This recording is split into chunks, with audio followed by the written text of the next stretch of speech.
Oh, you feel that? All right. Come on. Don't stop now. You done did it. Come on. Yeah. All right. Hold up. Baby, when we're crying, that's right. I get so excited. Oh, how I like it. I try, but I can't fight it. Yeah. Oh, you're dancing real close. Plus it's real, real slow. You know what you're doing, don't you? You're making it hard for me. Skinny designer, feeling real cheeky. Ain't afraid to hump with me when we get busy. Ride out, I licky licky till I get dizzy. Toes done, pressing. I think it's Izzy. O's none, she's the one who's down with me. Used to struggle, no bubble gum G's with me. Pop the champagne, let's take a sippy sippy. Describe you, I try to. You're my wife. Will you be my wife? Yes, I'll be your wife. Make your love just all you know. Falling deep in love is my only. Baby, because of you and what you do, you make me a man. It's all because of you.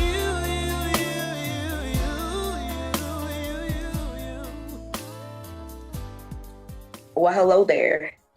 Hey, what's going on? How are you? Good. How are you? I'm actually really sick. So we're gonna thug this out either way. I'm sorry. Me too. It's okay. Let's go ahead and jump right into this. First of all, congratulations to you and your wife on our pregnancy. You've been a father for a while. Well, I know your younger kids is like a second round of kids. What is it like for you to be a father of an older son and then to jump back into fatherhood with younger kids? Unexpected. I was the plan was to be done with Rory or whatever. I'm gonna love all my kids the same. But one thing that I was hopeful wouldn't happen is that I would have a grandchild older than my child. So this is very unexpected, but God makes no mistakes. So I'm gonna be super dad as long as possible, as long as I'm here. I just lost my father, so that's another hard pill to swallow. I wanted all of my children to have met all of their grandparents, but that's not gonna happen. Sorry to hear that. Our condolences to you for sure. Thank you. Now, in the next few years, next we'll celebrate the 30th anniversary of your debut album. Take hmm us back to when it was straightforward, when you were about to sign that deal with KG. What were the goals and your plans for the group at that time? My goals were just to be heard. I had taken basically a year to give myself an opportunity to make it in music before going to college. Um, Fear. I just knew I didn't want to live with my parents anymore. I didn't want to sleep in that same twin size bed that I slept in that was really my uncle and my mother's beds from when they were kids. I didn't get my first bed till after I had made it, my own bed. So I just wanted it really bad, and I tried to give myself no options, no out. Like this was it, And then my son, he was a baby at the time, and I always tell him he's the reason I made it, and his sister's the reason I keep going. So um, I just wanted it so bad. I just remembered that, like being in the studio, and I was blessed with having the opportunity to write and arrange many of the records on a debut album. And KG and Lancer Prof T, nobody robbed me on my publishing, or I hear all these horror stories. So I was able to be in the control booth and pilot the plane a lot for 18, 19-year-old kids. So I was just scared, yet hopeful and determined. And now talk about some of those early performances from Sabathani College and, of course, Arna's, and how they shaped you guys for being the Billboard chart-topping artist that you became. Really, all I remember is running out of Freeman's with shoes, and doing the okie dokie datings for clothes with the receipts, taking something back that I never really bought. Like you would go and like, I want to make an exchange for this, and I had never even bought it. I just took it off the rack, put it in the bag, and brought it to return it or exchange it, because I ain't have it like that. I remember just struggling to get wardrobe and trying to figure out what we're going to wear. We'd go to Mall of America, go to merry-go-round, and get our Jinko jean outfits with the vest and our high tech boots. But the performance part of it was really our cooking stage. We were just learning. We were in the oven. We were learning what to do and what not to do. I remember we got a girl suspended from school because she had us come perform at a talent show, and we did like H Town, Lick You Up or something like that, and she got suspended. So we had to learn our audience. And what's funny is that carried on to our second tour, which was with Frankie Beverly and Mays and the OJs. And we came out, we had just done like Mary J. Blige and Usher. This is our second tour. And we were trying to do the same moves we were doing for this AARP crowd, which I'm almost there, so I was younger. This is 30 years ago, it's doing almost 30. And I'm on stage lifting my shirt up, trying to grind. And these are like more seasoned people in the audience. And these are lessons that I should have taken from these high school performances, Sabathany and Arnella's, and I didn't. I didn't know how to turn it off and say, okay, this audience needs this audience needs that. But those were the early lessons for that. And I can look back on those moments. And I remember we performed at the church once over north, right by Willard, and I was into it, and I started undoing my shirt. I'm in church. I'm not knowing no better. I just knew to go 100 miles an hour at all times. And over time, these shows and these local performances and different things we would do that thing they would have on Penn and Plymouth every year, the NAACP and all that, the community day. Just these moments of being in front of an audience and learning to perform and look in the crowd and see, are there kids in the front, or can I curse? Is there, do I see my pastor? It's just different things you have to really look out for when you're performing to learn your audience. That those are the early seeds being planted for that. All right, now, so for people who do not know, can you give a little bit of a backstory about how Next came about, how you guys kind of got that big break out of Minnesota? Well, I mean, originally I was working out of Fat Jams, which is a studio, Jerome Jackson over South, and I would do demos and things like that. And then I, I had my own little local groups. We performed everywhere, every community event, festival, you name it. Well, I had met T-Low through his godfather, who's James Greer, the gospel genius, James Greer Company. And I remembered him, so I always ask James about him. And one day he was like, "It's funny you asked. He just asked about you. He just moved back to Minnesota from Phoenix."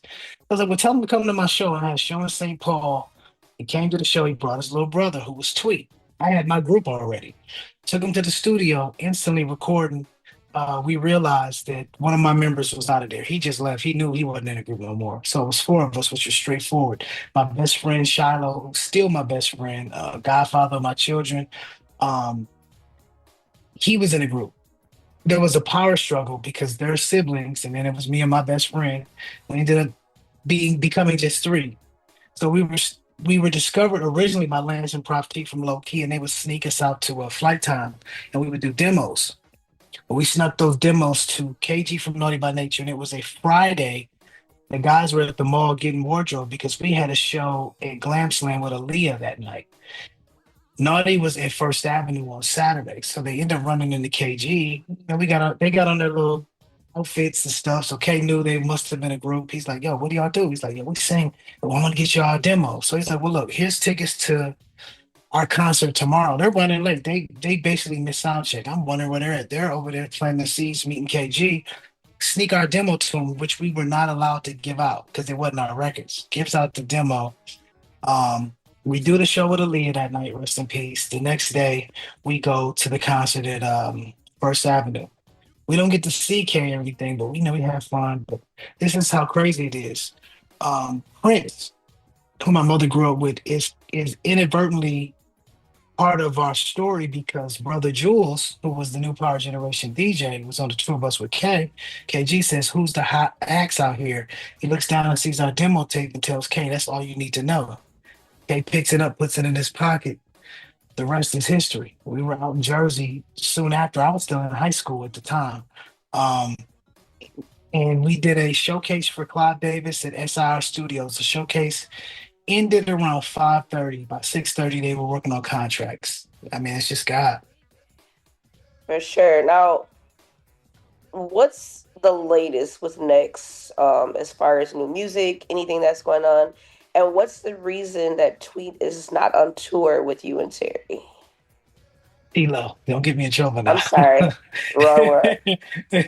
Yeah, no, I'm just messing with you. Truthfully, there had been for years a strain within the group, only because Tweet had lost his passion for music. He was always an athlete, and he was really trying to find himself. And luckily, he did that, and he retired. To be honest, he's into doing sound baths and things like that. He's really searching for, some inner spirituality. I'm guessing, but the relationship is cool. We speak, um, but his heart hadn't been in there for a while, which again caused friction because I know a lot of people think that, this person does this in a group and this person does that and this person probably doesn't do much. That's not the reality. Behind the scenes, we all have to move in unison in order to attain the goals that we're trying to attain. And for a while, there was friction because we couldn't be on the same page because he had lost his passion and love for it. Right now, I'm working on a lot of music myself. We are working on the Sex project, which is Silk and Next. We just did the first single, and we're under the same management. Those are like our big brothers. And T-Lo hang. I don't really hang out. I go nowhere but the gym and my UPS, but or pick up Rory. But he hangs out at golf and do different things. So he's built a relationship with certain members. I have as well with Little G because he's in the studio all the time like me. So we're doing that. We have albums of material, but it's more about touring right now for us. Me, I'm just writing for a lot of people. I just did Ann Nesby's whole album, me and my partner B Flat. I just did Shamia Morton from Housewives single as well as her whole EP, and we're working on that project. What else? Working on my project, which is called Certified. Doing some gospel stuff for a couple of artists. I'm just always working, man. That's all I can say. I'm in my studio now. That's all I do. I'll leave here, go to the gym, come back, and be back in here. So same old same. Well, we actually just spoke to Ann Nesby, and she did speak about you. So shout out to Ann Nesby as well. Yeah, that's Um, crazy. Yeah, I do notice that over the years, it's almost as if you kind of go on hiatuses and then kind of pop back out. I feel like you're always doing something. Is that kind of strategic, or is that kind of just how by playing how it happens, where you'll kind of go away and come back on tour, pop out on stage with Usher, things like that? Well, I've written for Usher. I've written for Jamie Foxx. There's certain people that'll call me, and a lot of people want a good look. I just want a good listen. I'm not trying to seek out attention. I don't know if it's because I've matured or because I'm scared of the new media. You know what I mean? I'm always around. Like it's funny because I'll pop out and people will be like, "Oh, I've always been wondering where you've been," and I'll be like, "We just were on tour like 30 cities, or I just got back from Africa or London." But at the same time, maybe because I don't go online flashing what I'm doing, or, I'll post a flyer, but a lot of times it's because I have to. It's contractual, or I'll post pictures or videos that somebody may have DM me or sent me. But I'm from a generation that has to remember to post. I really don't pull out my camera and think, oh, this will be perfect. Even interviews, if it hadn't been you that asked me, I wouldn't have done it. I like making music. I like singing. I like creating. I like being with an artist and working on them and bringing something out of them, or working with somebody I'm a fan of, like, with Auntie Ann. Everything else, that extra stuff and trying to make it look bigger than what it is, or trying to show what you got going on. I don't need that anymore. I know I'm pretty secure in who I am and what I have and what I've accomplished. And I also know that it does hurt when you read comments, negative things. For me, people say, I don't care if people think about me. I do. I mean, I'm gonna keep it 100. I'm sensitive. Maybe it's because I'm an artist, but I know the more that I'm out in front of the public, the more people can find something to say, and people are going to do that. And I'll equate that to this. See, imagine you're going to an all white party, right? You got on your all white outfit, you looking good, hair did, you right, you ready, right? You ain't under the weather. You like 100%, you good, right? And you get a little spot stain on your shirt. No matter how good people at that party are complimenting you in your outfit, what is gonna bother you all night? That's thing. So imagine you posting something positive and you get 100,000 amazing compliments, and you see one negative person trying to find something to say. That's what your focus is gonna be. That's just the human part of it. And people don't really understand it. Well, why you want to comment on the negative? Why you? Because there's really nothing negative here. It took somebody to try to find it, and it hurts. So I know me, and I don't like that. So I stay away from that. I stay away from all of that because, again, I've suffered from low self esteem since I was 5 years old. I tried to kill myself my senior year in high school. Um, Fame and um, some type of wealth, and that doesn't change. Well, it shouldn't change who you are. You know what I'm saying? So the same insecurities I had when I was getting laughed at in the hallways of North High Schools trying to sing my little heart out singing some Shia Boys and Men. I still feel afraid when I get on stage in an arena, wherever I'm at. That same little boy is still trapped inside of me. And I wouldn't change that though. So yeah, I pop out, you know, when I have to. You know what I mean? Like Shamia has been asking me to come to events, or they wanted to tape while we were in the studio and doing different things.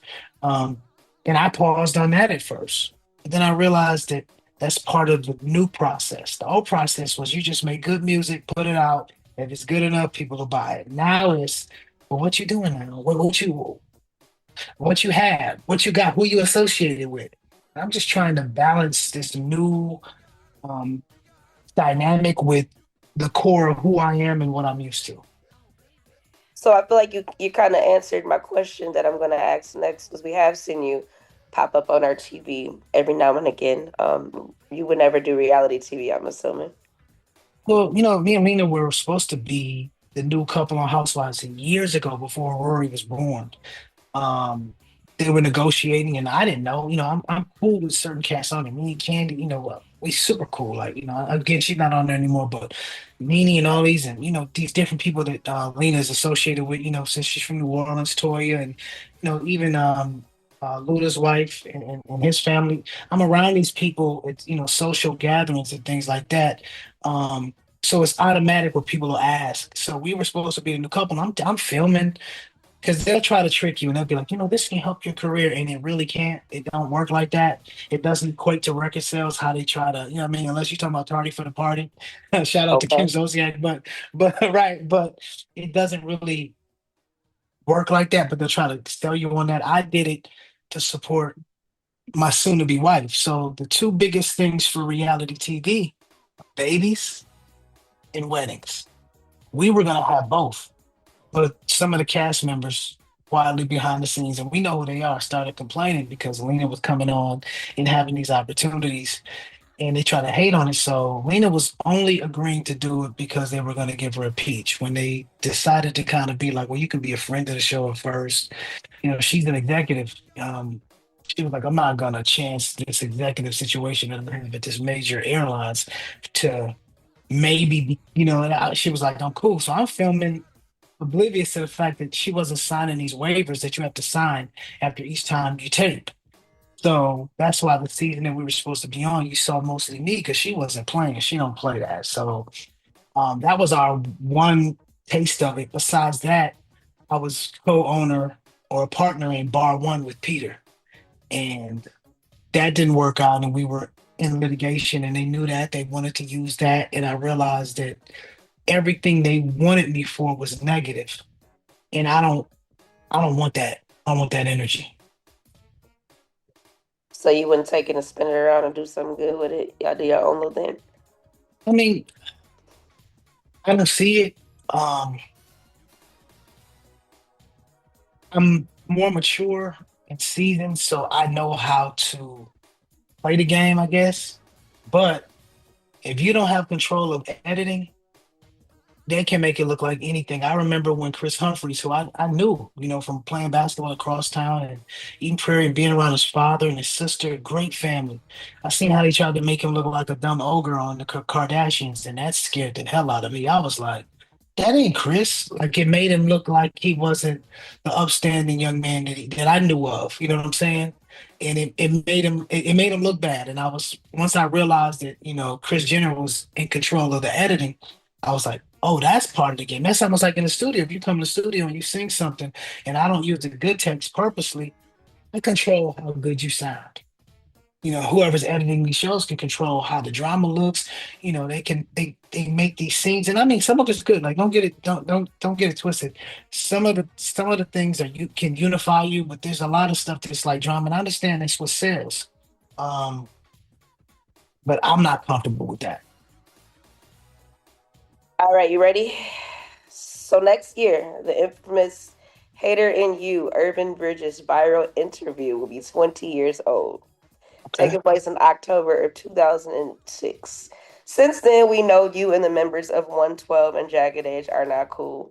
But why at the time did you feel the need to record that song? And do you feel that the no holds bar interview was necessary? And if you could change anything about that era, what would it be? Wouldn't change anything. Um, I equate it to Anthony Edwards, my favorite player. Minnesota all the way, Timberwolves. You already know. You see how he was talking to LeBron the other day on the game, or last year when he was talking crazy to KD, and they smiled about it because it was about healthy competition. I'm sure the Temptations and Four Tops had that kind of competition. It just wasn't no internet. Um, what I said on Hating You was not directed in any way as far as disrespect towards them. I said, y'all better get ready because we coming. Th- That's it. That's the competitor in me. I still feel that way. Me and Q are really close. Wingo, we're really close. We do shows together. We do things where we interchange. I just did something back home where I sang part of one of 112 songs. Even back then, I said 112 was my favorite group back then. Even back then. The reality of it is people can take things and twist them. And it started on Atlanta radio with the well-known DJ that called them and they didn't know what was going on and tried to make it more than what it was. And if I was more mature, I probably would have did like they tell you to do on reality TV. Look, we gonna have y'all argue about something that y'all already made up about. So y'all talk about this before we start filming. Just know we about to touch on this, and y'all gotta make sure it looks realistic. And then when we cut, y'all can laugh about it. Should have communicated with Slim and all those other guys and said, "Look, this is what I'm doing," because that's what 50 does. 50's a genius. You think he's beefing with all these people? He's not. He'll call them and be like, "You got something new coming out? Word, we about to do something viral." Ray J has mastered that. He's a genius. I didn't know how the internet worked like that, social media. I mean, I was a dinosaur to an extent. So, if anything, I'm not saying I regret anything, but I probably would have communicated with them because there was an uneasiness for a while, but it was really based off of not talking. So when you can talk to somebody, it's a difference. There is something that happened more recently where Glenn reached out to me and basically checked me. And as a man, I had to take it and apologize. And I said, you know what? I'm going to mention it in public because I messed up in public. I hate when somebody loudly disrespects you and whispers an apology. I was doing an interview and I mentioned a name that I think because there's two of them now. And I said something about 56. I wasn't calling him that. I'm saying this was somebody else said. And he hit me. He's like, man, the brand is 112. You can't do interviews and be saying blah, blah, blah. This is how we move and now this and that and the other. And I was like, you know what? You're right. I said, you can't call us next without the T because Sweden in the group was still no one ever expected this. That's what next stands for. And I went on an interview and said, apologized publicly because I didn't say I called him that, but I did say the name, which just adds to, promoting something that's not right. And I apologized to him. When you're wrong as a man or a woman, as a grown up, as a mature individual, you have to take inventory of yourself and man up or woman up and apologize. And that's what I want to do. I want to be better. So could I went about it differently? Sure, but in the spirit of competition, we again we'll get on stage and be like, look, I'm about to try to kill you, and you better try to kill me. That's exactly what brings the best out of each of us. Um, and that's all I was trying to do. I wasn't saying y'all. I didn't say y'all garbage, you trash, your music is. I said, yeah, y'all better step y'all game up because we coming. I better get ready. And I felt that, and I still feel that when I'm getting on the stage with anybody. So yeah. Do you feel both from Minnesota and just in general that you have or that you do receive your flowers and the proper accolades that you should? Not in Minnesota, um, at all. It's funny because some I get love. Don't get. I'm not saying I don't get any love, but what I think is, or I'll say this: people will come to me and try to call me by my government name, and they'll be like, "Well, that's what I know you by. That's what you went by in high school."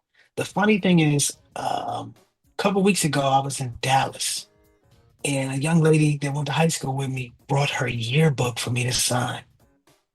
I was like, "Oh my goodness, I hadn't seen it probably ever because I couldn't afford to get a yearbook." Right? So she opens it up to the page with my little funny looking picture. And I look and guess what it says my name is? What do you think it says? I don't know. It says RL. So In the it book? felt in the book in high school, I was going by RL. So I was like, wait a minute, people come up to me every time I'm at home and try to call me a name that only my daddy and my probably my brother and my nieces and nephews call me. And they say it's almost like you probably have a family nickname. Somebody might be like, they nickname Pookie. Yeah. And all of a sudden somebody walk up to you and like, what up, Pookie? And you like, you don't know me as that. People have walked up to me, just like when people walk up to me and be like, oh, Terry and Shawan. I'll be like, who that? Because I don't know the relationship. You know what I'm saying? Um, People told me mostly that I wasn't gonna make it. People told me that I was foolish for dreaming. Most of the people that I was around. Was there support? Somewhat, sure. Um, but I can say that the negativity that I got and the unbelief fueled me and continues to fuel me.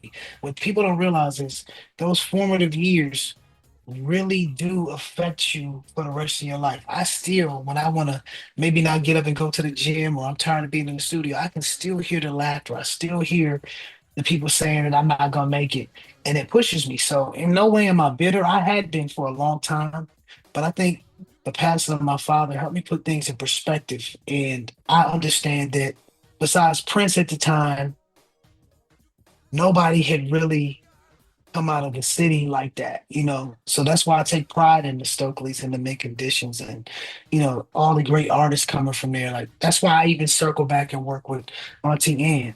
I love home. I represent home. I'm one of the artists everywhere I go. I'm talking about home. So I will say the most love I've ever felt in the city was the Usher situation. Um, that was the best feeling I probably ever had from a performance perspective. And what people didn't realize is I had a relationship with Usher. I'd written records for Usher. Right? You know what I'm saying?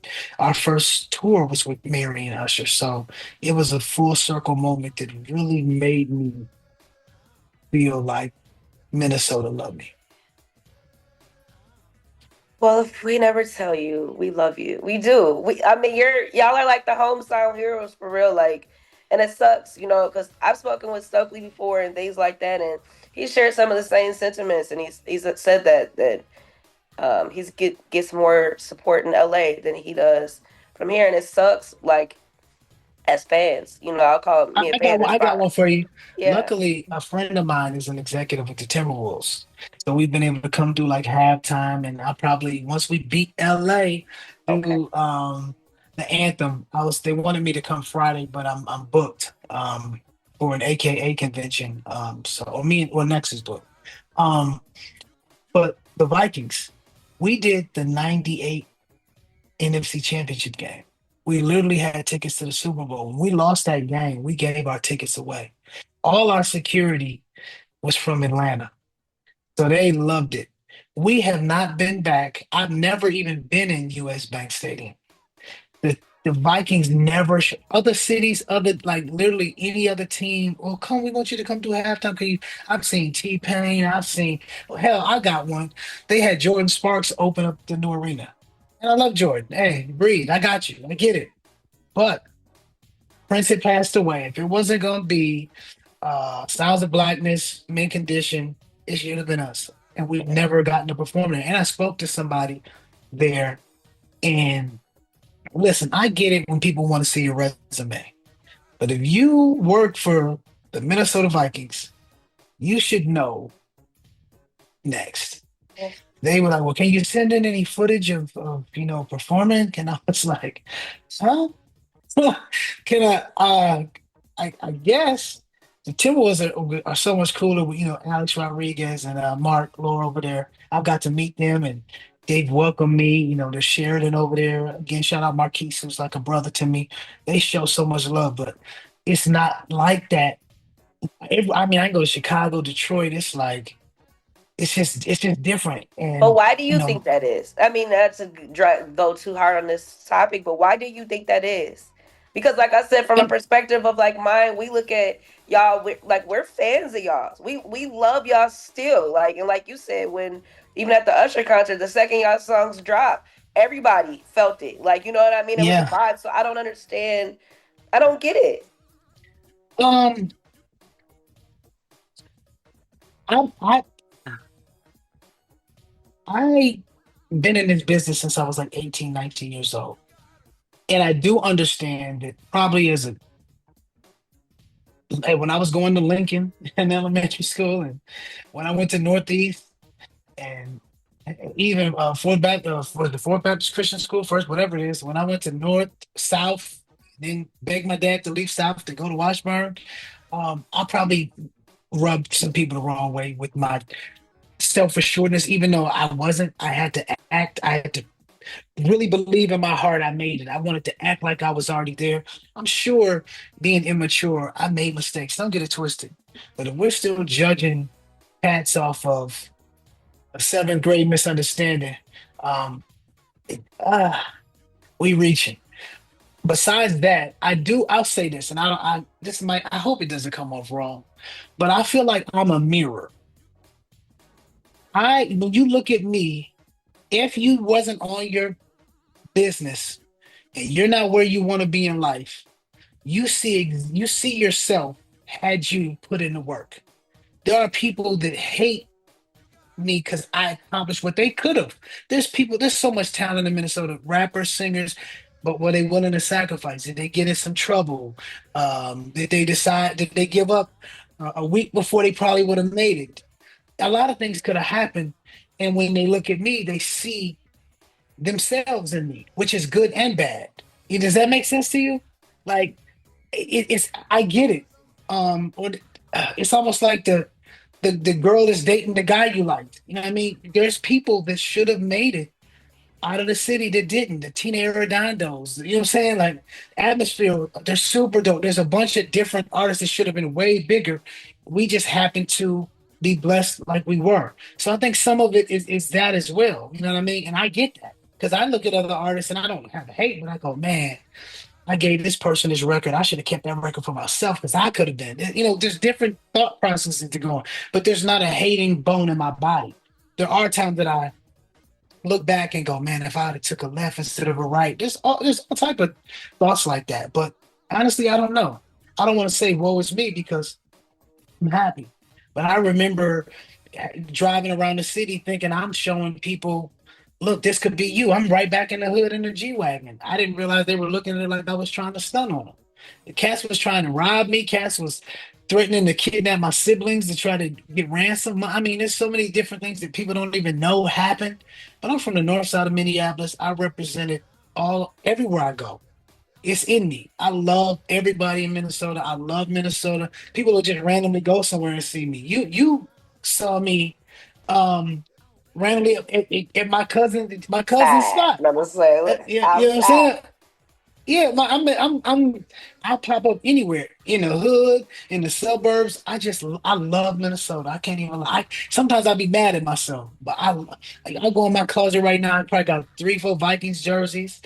3-4 Timberwolves jerseys, a couple Jack. I mean, listen, I'm Minnesota, blood and bones, skin, for everything. I love my city. I love my Yeah, state. but and that's why again I wish and I do hope that at some point, not just you, but you all as a whole get to feel like the love that we do have for y'all, because y'all really did put on for our city, and it's not just us but Thank you. the world knows y'all, you know what I mean? Who knew that all these years later, like Butter Love and Too Close and Wifey, those are not like fake songs, those are not something that we Right. just, those are still bangers, like those are Thank not you. by accidental songs. And so I hope that you guys do at some point really get to feel that you have love from the city, and that y'all really do have Mm. fans, and we do like we're proud of y'all, like we really are. Thank We're you. proud to say that, we're proud to say mint condition, we're proud to say next, we're proud to say those things. Like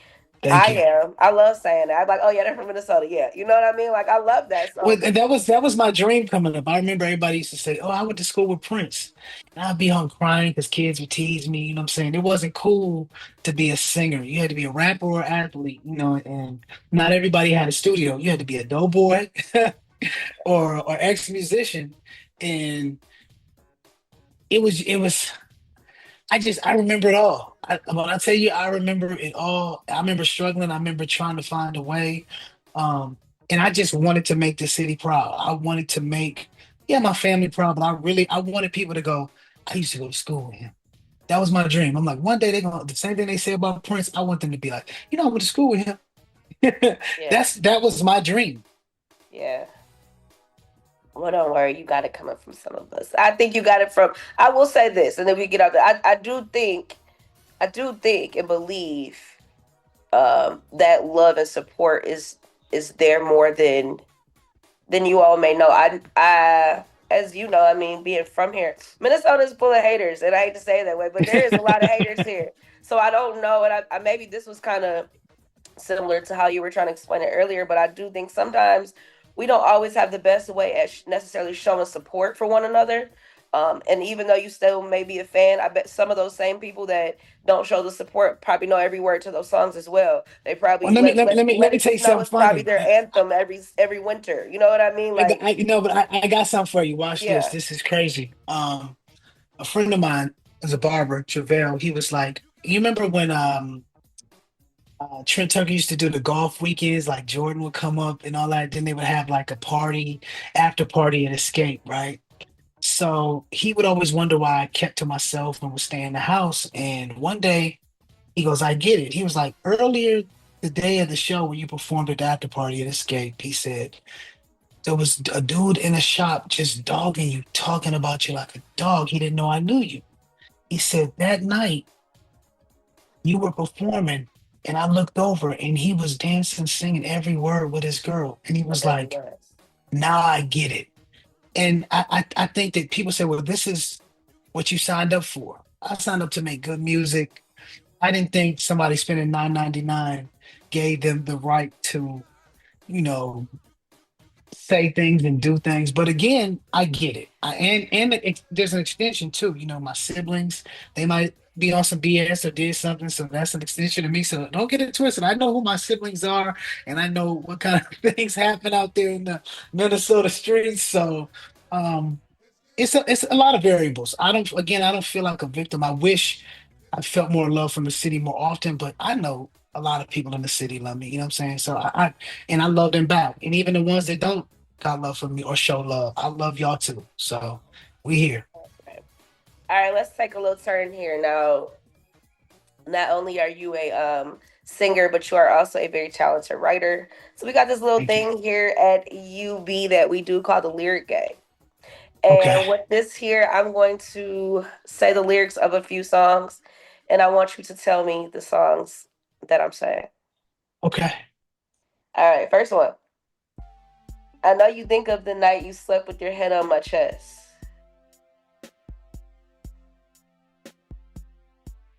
Oh, why do I know these lyrics? They sound familiar. Because they're I'm thinking yours. of that.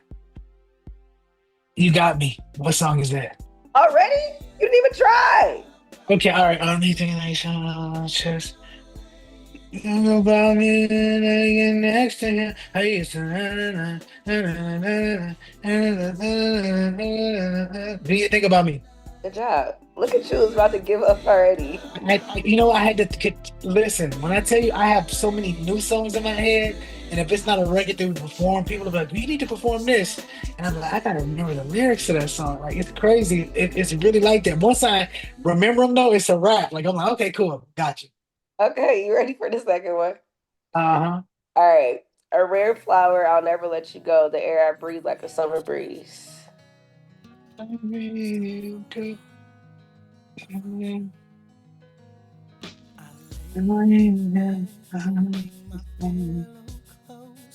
You got me.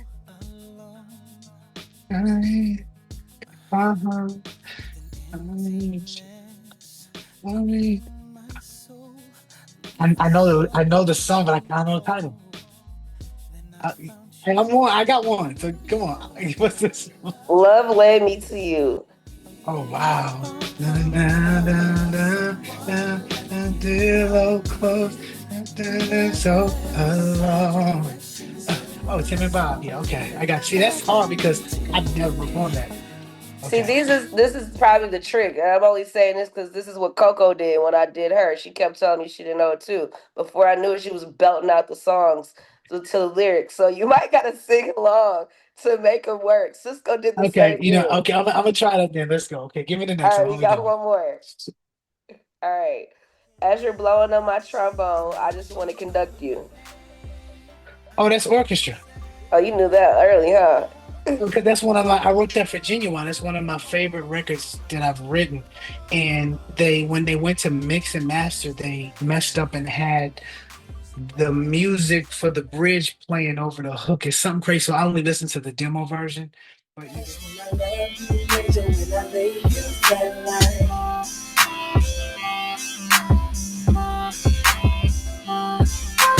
Follow my lead as I play my drum. The harder I hit, the more the symphony comes right.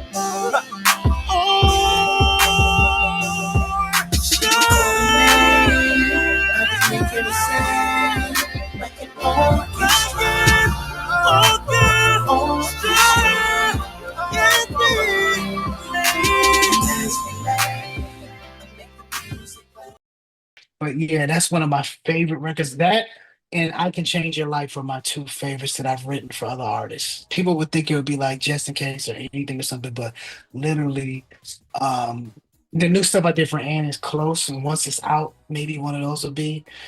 But right now, those are my two favorites. Do you have any artists, any new artists? I know you're working with like Shamia and we can call her up and coming, but any artists that you haven't worked with or that you see from the outside and you catch your eye a little bit, any R&B, little young kids or any of that? Um, it's hard because I was able to work a little bit with Jacquees because I wrote and for the first time produced um the Karma remix for Donnell Jones, which was me, Dave Hollister, Carl Thomas, uh, Donnell, and Jacquees. I was able to work with him. I love Lucky Day. I've always loved her, but I'm a selfish dude in the sense of once you're out and the world knows you, I'd be mad, I'm jealous because like it's almost like when a single comes out, like if it's an album cut. I remember when Tony Braxton came out, Just Be a Man About It. But before it wasn't a single. So I listened to that record probably a million times when it became a single and it was the world. So I was jealous. I was like, yeah, I'm a jealous lover. I was like, nah, I can't listen to that song no more. But there's a lot of anybody. The problem is a lot of times cats will come to me and I'm not saying you gotta have $10,000, but what are you willing to do to invest in yourself? You know what I'm saying? There are artists that I work with that I see that they really want it, and I don't charge them or I give them their money back. So it's not about the money, but it is business. You know what I'm saying? I got mouths to feed. So if somebody's like, look, I've been working at I don't know Outback, and I've saved up $1,000 off of five paychecks. This what I got. Can you help me? What we doing? You know what I mean? I'm not saying don't call me with no $1,000, but I'm just saying like that could happen. But I've secretly worked with upcoming Minnesota artists. many a times where they'll send me, a record, and I'll jump on it just to support. I just love great music, and for me, if I hear something and it inspires me, I'm trying to get with the artist. I want to get on the record. Let's do the remix. That's kind of what happened with Ann. You know, her son Paul hit me and was like, "I listened to Mom's album, and we need you. Can you do a record?" 7 records later, here we are. We did 7 on the album. So it's all about being inspired. And in this day and age, and as long as I've been in the industry, it takes something special to inspire me. But when you do, I'm gone. I've been searching the internet for Jamal Roberts from American Idol for the past few days because I think he's one of the most talented, soulful vocalists I've ever heard. I love that. My cousin is Philip Bailey from Earth, Wind, and Fire. So I just grew up loving vocalists. I love music. So I like feeling inspired. All right. I'll start dwindling down, but I could do this all day. What is one of the biggest misconceptions that you feel the world has of RL? Oh, that I'm cocky, and that's cool because I'm quiet, and I'm the youngest in the group. So what happened was early on I was super immature, so they would tell me to shut up, and I just kept shutting up. So I'd be around people and I just observe. And if you get to know me or you really know me or you're in one of my friendly text threads, you'll see my sixth sense of humor. Or if you're on my Facebook and see Lance, I'm always putting up stuff for Lance is one of my closest friends. He's like a little brother to me.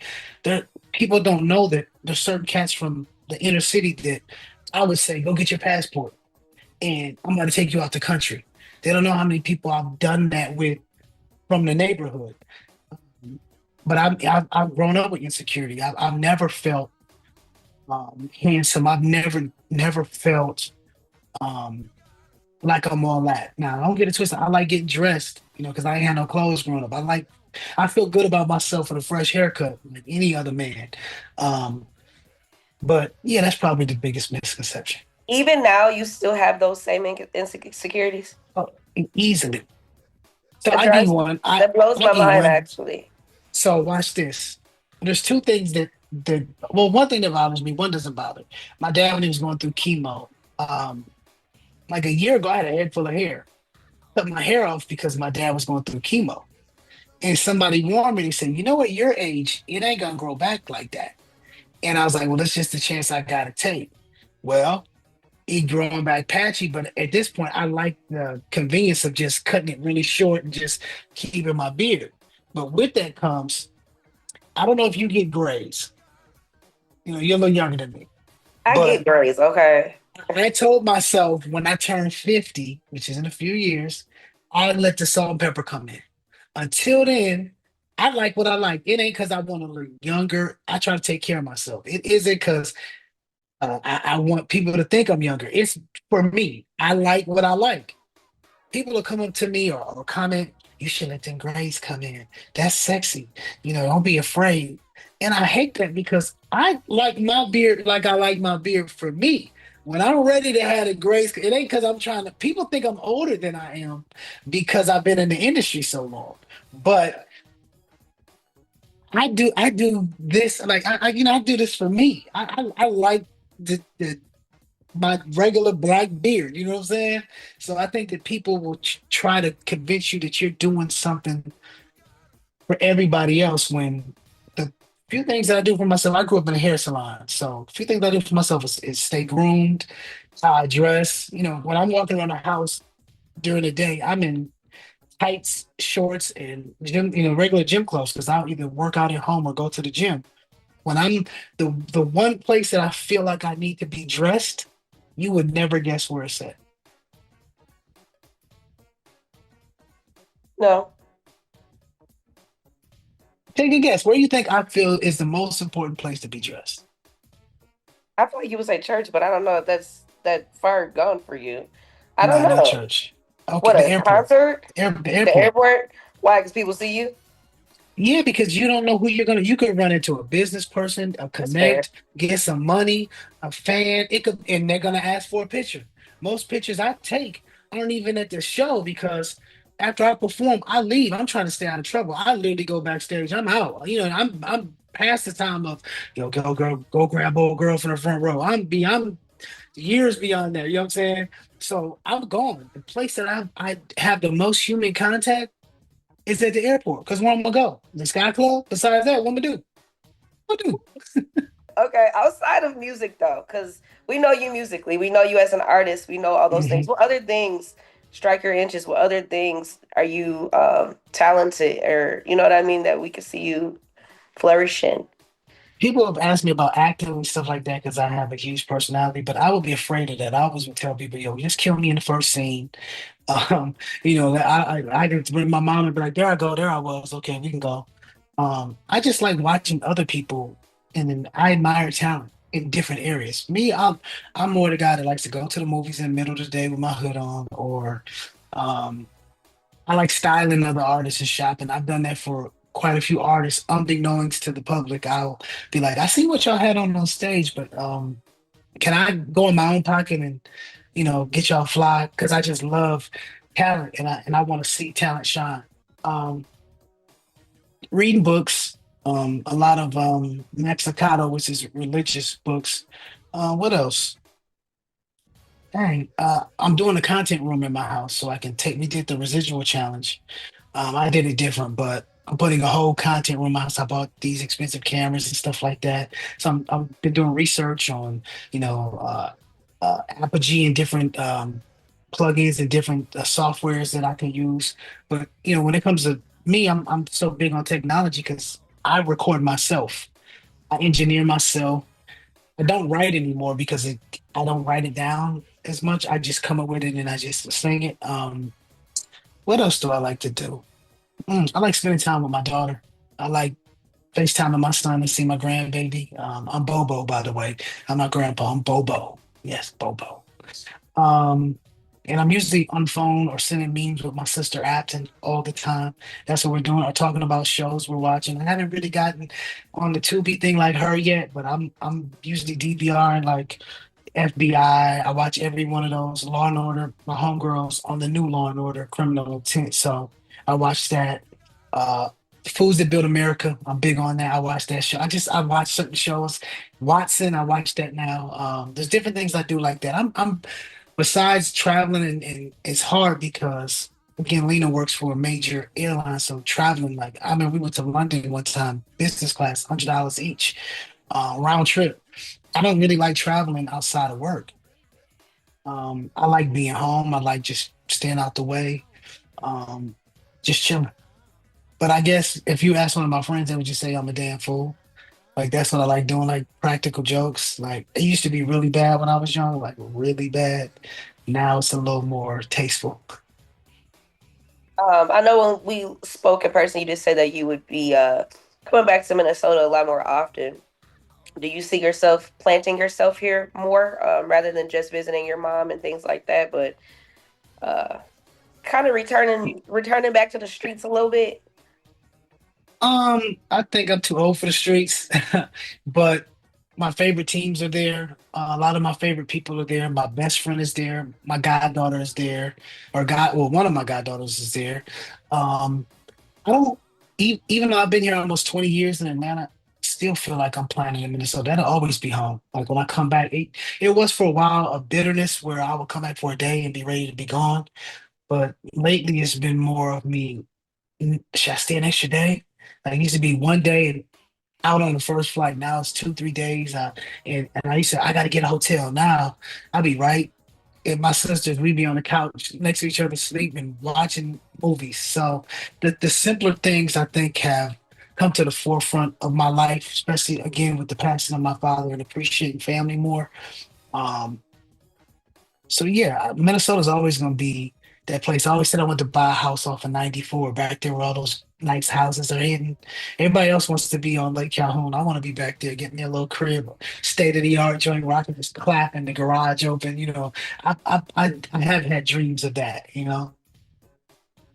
Where they're still there, they're there for you to purchase for sure. Uh, I don't know. I could ask things all day, so I won't keep doing that. I don't mind. I know Listen, you don't. I'm like, listen, you know, because I can keep this going. Um, Let me see. What's something that I not just I want to know. Who have you not worked with that you would like to work with? Randy, Shania Twain. There are always artists that I'll hear their music and I'll go, I like where they are, but if I would have done it, I would have did this. Because a lot of times people have put out music and it'll sound the same. And people used to say that about us, but what they didn't realize is once Too Close came out, everybody wanted it Too Close. So when you get a call and they're saying, "Look, we know the DJ's gonna play this record every night. We need a song that they can mix into or out of your record every night. So we need something same tempo, same feel." And I was stuck there for a long time where I had to make records like that, which I'm proud of, like the Just in Case or the whatever for Ideal. But being able to do other music for artists, but they have to trust you, and like Ann did, she really did. So um, yeah, I want to work with anybody that's open to instruction because I know when I'm in the studio, I'm a sponge. A lot of times I work with younger producers or younger cats, and I listen, but I know a little something. I'm not that guy that's like, well, I've been in the industry almost 30 years. I'm not that, but I can. I have this old dog got a couple of tricks. What are your thoughts of crossover genres, like such as Beyonce doing Cowboy Carter and things of that nature? Well, country was ours in the first place. What was really getting me is the vitriol that I see towards her for being successful at it. Yeah, The concerts aren't selling like they usually do, and it's really because I think she's oversaturated in the market. She just did a tour like 2 years ago. It's hard, and it's not even a concert. Let me rephrase that. She does events. You dress up like this is the theme. Like that's huge. She is the biggest artist on the planet, pretty much. Her and Taylor. Um, the difference is they support theirs on a whole nother level than we support ours, sadly. So Taylor could go and do Minnesota and come back a week or two later and sell out again.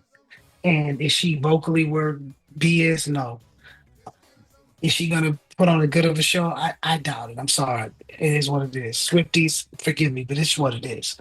Um, but I feel like most of the genres we're crossing over into are just us rediscovering what's ours. You know what I'm saying? That'd be like you dating a dude and 5 years later, somebody is dating them, and then they break up and you start dating them again. They mad at you because how you gonna date him after me? And you like, wait a minute, that that was me, right? It's kind of like that. So yeah, I think that you should be able to do all types of music. Yeah. I mean, look at John B, who's a friend of mine. He's not. I hate this whole idea of appropriation. I get it, but I think it's more of an issue because they go out in droves and they become more successful because they support theirs more. That's the issue. The issue isn't what they're doing. Everybody steals from everybody. I'll be around an artist and be like, I see what you did there. I'm gonna try that, but I'm gonna do this with it. Do this a little different.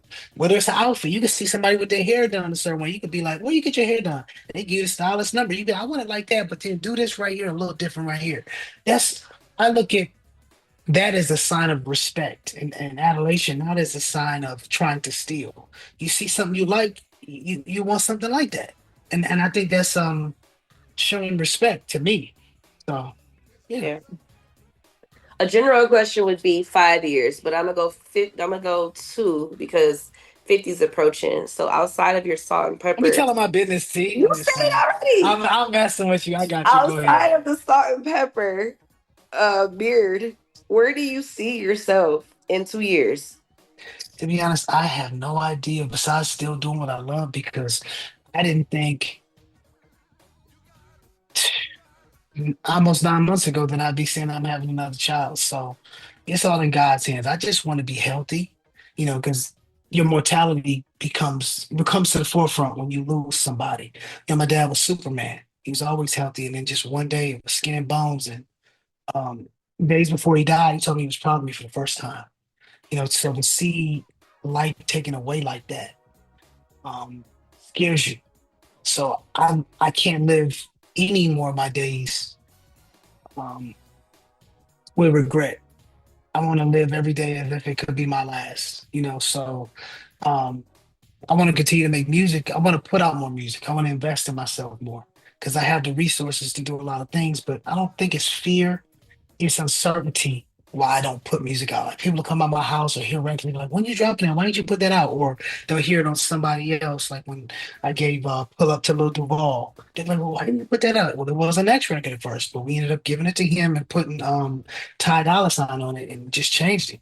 Um, I want to be fearless. I want to take chances. I want to be less calculated because I overthink a lot. Um, and I just want to be a good dad, a good person, a good son, good brother. Yeah. How do you get past all those things? I mean, to get, not that the ultimate goal is to get suck all your music out of you or anything, but how do you get past that, like you personally, you know what I mean? To get in the space of letting that fear go, letting whatever go, so that, because obviously you are an awesome artist. We would love to hear Thank more you. music from you. We would love to hear more that you have to offer. But I do feel like you just kind of drop it every now and again and you don't really, how do you get past that? And do you ever use those insecurities and things that you spoke about? Do you ever use your music as therapy for those topics? Because I don't really hear that from you.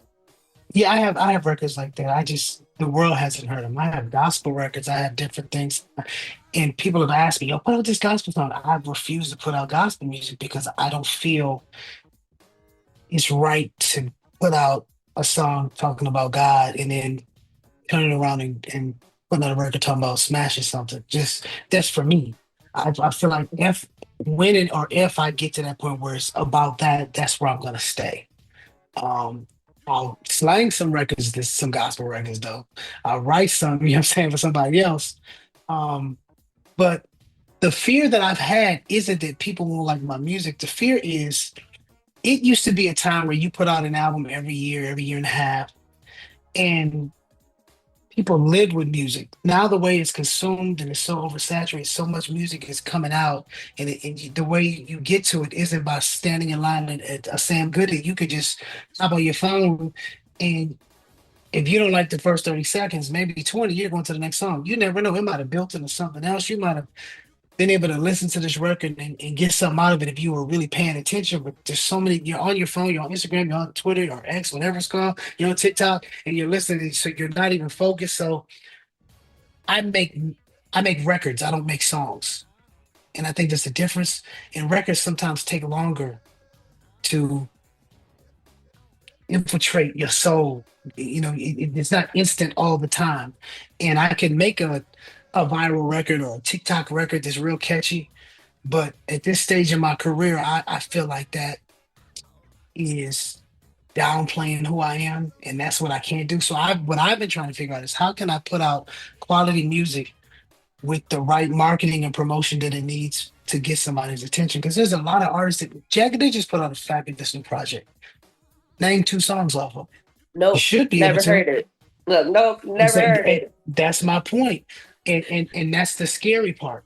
You know, you can put out new music and tour, and then you do your single from the new album, and everybody just sitting there waiting for you to get to one of the records they know. But it's like that. You don't really know the songs. You know what I'm saying? So that's the scary part for me. I want to be able to put out music that people can really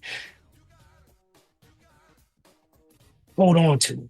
You know, so I'm just trying to figure out how do I want to do that. Like the single that I want to put out, I sampled Jimmy and Terry. I've sent it to my big brothers, Jimmy Jam, and I spoke to Terry Lewis like a week and a half ago. It's funny because my cousin is Bobby Joe Champion, and he called me. He's like, "You want me to call Terry right now? I'll call him right now." We get on the phone and we trying to rush off, thinking he busy. He like, "I ain't gotta get on the phone. What's up? What y'all doing?" So I have records that are ready that I'm just trying to figure out when I'm gonna pull the trigger, but it'll be this summer for sure. Okay, good. That's good to know. Good You to see, know. I have a time. I even got the album title, so I'm ready. Thank you. Yeah, Okay. I'm ready. Okay, good. So we got music coming this summer. I hear you Yeah, say. yes, we Okay. do. Look, live here, hot. We got RL coming this summer, a new album dropping. Okay, okay. I love that though, and I am looking forward to it. I think a lot of people are. And like you said, you have. I've said this before. You have great music, so I do. I Thank mean, you. from a again fan perspective, I respect and appreciate the artistry to not just drop just to drop. You know what I mean? And I think that Thank you. is what separates and what does create the longevity to still be able to play those songs and to be able to hear some of those songs and be like, oh, okay, these are timeless hits, timeless records. So the fact that you still have the passion to create those and not just drop just because you can, that's respected. So from Thank you. a fan, that's appreciated. I Thank don't you. know. I think I was spent. I didn't really prepare well for this because I got so Well, no, sick you, and I you came back. I want to thank you for like, cause you could have easily rescheduled because I know you're under the weather, but I've known you for quite some time. I really respect you and I respect how diligent you are with what you do. You know, you're my girl, and I really do appreciate you using your platform so that I can be heard. That means a lot to me. For sure. Well, I appreciate you and thank you for being which you wouldn't have been any other way, but so honest and so candid in your conversation and just being transparent. I appreciate you because I know you don't do this often. So Of thank course, you very much for taking the time to speak with us, for speaking with me. And yeah, we'll see. I'll see you sooner than later. of course, I'll be at game time. You know how we do it. I'll I know be, that's right. yeah, Look, you all know, I right. I got to. appreciate you. All right, talk to you soon. All right. Bye.